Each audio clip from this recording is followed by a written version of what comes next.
চলুন আজ খুব সহজ করে একটা দারুণ ইংরেজি শব্দ শিখে ফেলি। আচ্ছা, প্রথমে একটা গল্প শোনা যাক। এই ছেলেটার নাম রাজু, আর ও জাঙ্ক ফুড খেতে ভীষণ ভালোবাসত। কিন্তু সমস্যা হলো, এসব খেয়ে ও দিন দিন অসুস্থ আর দুর্বল হয়ে পড়ছিল, খেলতেও পারত না। তাই একদিনও ঠিক করল আর না, নিজের কাছে একটা খুব পাকা আর ফর্মাল প্রতিজ্ঞা করল। কি সেই প্রতিজ্ঞা? যে আমি এই খারাপ অভ্যাসটা পুরোপুরি ছেড়ে দিলাম। তো কোনো কিছুকে এইভাবে সিরিয়াসলি না বলে দেওয়ার জন্য পারফেক্ট ইংরেজি শব্দটা কি বলুন তো?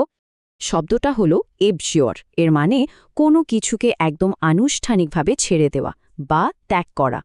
তার মানে আমরা বলতে পারি রাজু জাঙ্ক ফুড খাওয়ার অভ্যাসটাকে অ্যাবজোর করার সিদ্ধান্ত নিয়েছে। মনে রাখবেন, অ্যাবজোর কিন্তু শুধু বন্ধ করা না, এটা তার চেয়েও অনেক বেশি সিরিয়াস একটা সিদ্ধান্ত।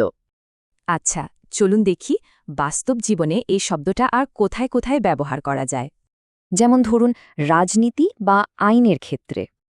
এই বাক্যটার মানে হল, রাজনীতিবিদ তার আগের বিতর্কিত মন্তব্যগুলো সবার সামনে বাতিল করে দিয়েছেন। ব্যবসা আর নৈতিকতার ক্ষেত্রেও কিন্তু এটা ব্যবহার হয়। মানে কোম্পানিটা শিশু শ্রমের মতো খারাপ নীতি বাদ দিয়ে ভালো পথে চলার সিদ্ধান্ত নিয়েছে। এমনকি নিজের ভালোর জন্য, মানে ব্যক্তিগত উন্নয়নের ক্ষেত্রেও এটা ব্যবহার করা যায়।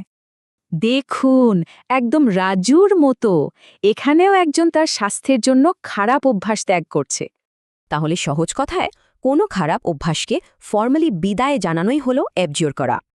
এবার একটু ভাবুন তো, মানুষ আর কি কি জিনিস অ্যাবজিওর করার সিদ্ধান্ত নিতে পারে?